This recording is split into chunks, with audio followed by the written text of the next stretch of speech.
All right, what's up, everyone? It's Mark. It's week 17. Let's see. Let's jump right into it with let's see, Peloton number of rides. This is finished up yesterday, ride 266. Let's see the weight. I did break back into the 224 area. I was kind of surprised. I thought I would have more weight loss than I did, so a little bit disheartening because I thought I was spot on and everything. But this week coming up is going to Plain Stink, and the reason why that's so is that it's my wife's birthday, and I've ordered she did her fellowship in St. Louis, and apparently Hank's cheesecake is amazing, so that is her birthday gift. And it's kind of funny, they don't ship the strawberry sauce. She just wants a plain cheesecake with the strawberry sauce. So I was able to talk the guys at Hank's into giving me the recipe. So I will be making the strawberry sauce. So I'm actually looking forward to it. Cheesecake's definitely not my favorite dessert, but hey, I'm willing to give anything a try.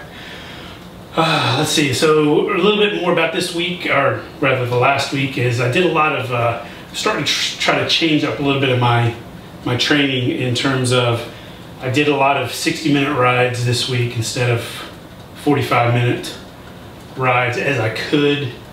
I did those kind of at nighttime too, but I tell you what, the problem is trying to wake up in the morning to get a ride in. I was just dead tired, I'm not gonna lie. So most of my rides were at night instead of in the mornings. Kind of like what I like, because that's the one time I definitely know that nothing normally interferes except for sleep. So, but when I have a dog that's waking me up at 2 o'clock in the morning to go outside, and I'm having trouble going back to sleep, suddenly that makes the ride at 5 a.m. even more difficult. But anyway, also want to take a look at the graph, so I'm going to switch over to that, and then I'll come back over here. But because I wanted to show you guys kind of the progress, because I think that's important. And I'm also, there's this cool little app, or it's not an app, but I'll say Excel, Google Docs thing that called Pelo Life.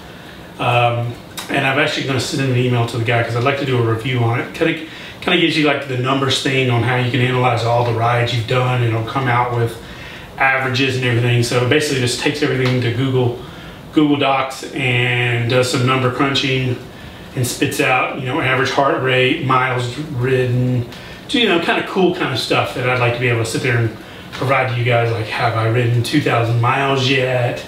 Those kind of things. So anyway, so switch over to that and come back. All right, so let's see if this works. So this is the latest chart with this ride 266 here. So the y-axis is the number of rides, and then the week's times down on the x-axis. So as you can see, I'm just, you know, the goal to get to 400.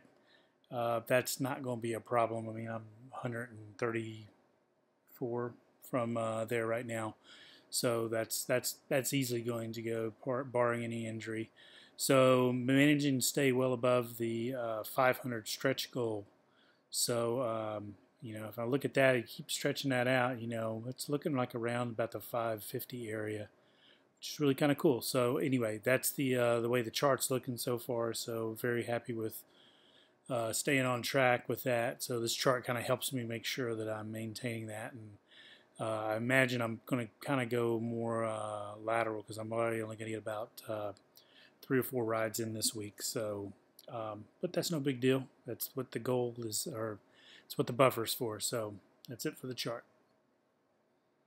All right, so now the week coming up is also going to stink, in addition, because we kids are getting out of school, and we are taking them to Universal Studios down in Orlando. And unfortunately, we had this hidden from them for 4 months, and then yesterday somebody asked me, while one of my daughters is standing right next to me, like, what are you guys doing after school? I was like, oh, we're going down to Universal Studios. So cat's out of the bag. It's not a surprise anymore, but we'll be going down to see my uncle, who had a little medical mishap back in November, and he was a big time road racer, or not road racer, but road bike guy, and he had kind of little thing in his head happen, and so he doesn't have all his facilities back, but he was kind of like my second father when I was living down in Melbourne myself. So anyhow, the video for next week is going to be delayed because of when we get back, but I'll be back on it, and probably look to get a couple rides. So I have been averaging, you know, between 9 and 11 rides a week, which is it's actually kind of a lot, but I've kind of been enjoying it. But I will say this, you know, this past week I probably took 2 to 3 days off without doing a ride. I still got 9 rides in, but I kind of needed that time off to recover because I was hitting it pretty hard. I did a Matt Wilpers. When I was talking about changing my training, one of the things I'm going to do is probably start doing a lot more Matt Wilpers rides, which means I've taken his FTP rides. I understand a little bit about the power. Haven't got written down what my power zone is or what we're supposed to do with the FTP results. I'll have to do that all over again, and you know, hey, that's all on me. So anyway, hope you guys have a great week and take care, and we will see you soon. See you.